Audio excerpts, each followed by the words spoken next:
Quand la saison de la récolte de bananes est terminée, c'est le moment pour Armelle Tamo et son équipe d'entrer en jeu. Nous avons besoin des troncs de bananiers parce que l'idée c'est de prendre ces troncs de bananiers et de transformer en emballage biodégradable.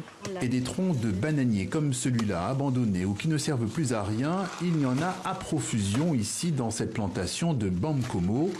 Ce qui est recherché, c'est précisément cette partie, la tige blanche et jaunâtre, le cœur du tronc, potentiellement riche en fibres. C'est la ressource que nous utilisons parce qu'ici au Cameroun, par exemple, on produit pratiquement 4 millions de tonnes de bananes plantées chaque année.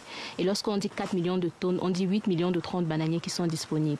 Une ressource écolo, alternative, elle permet de lutter contre la déforestation massive du bassin du Congo.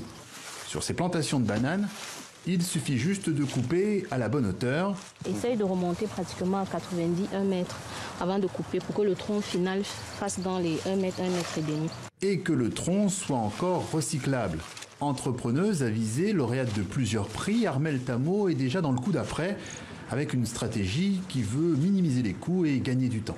Nous lançons justement un appel aux différents agriculteurs producteurs de plantains avec qui nous allons établir des mini-points de transformation dans les villages et on va récupérer, on ne va plus rentrer avec les troncs dans l'atelier, mais cette fois-ci on va rentrer avec les fibres. Mais pour l'instant, il faut encore tout charger dans le camion. Il faut encore ramener les déchets à 25 km de là, à l'atelier de Yaoundé.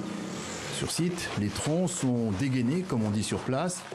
La fibre est découpée, triée, plongée pendant 8 heures dans le chaudron, puis séchée. En fait, l'idée, c'est d'obtenir la cellulose. C'est la cellulose qui est assez intéressante pour le papier. Et l'avantage avec les fibres de plantain, c'est que ces fibres sont véritablement solides. Une garantie de qualité pour le produit fini. Ces immenses feuilles et plaques obtenues seront ensuite, selon le grammage, transformées en carton, en rouleau de papier, en sachet ou en emballage. Une production d'environ 500 emballages par jour vendus entre 1 et 5 euros l'unité. Des emballages en papier recyclé qu'Armelle Tamo va parfois livrer elle-même chez ses clients du centre-ville de Yaoundé.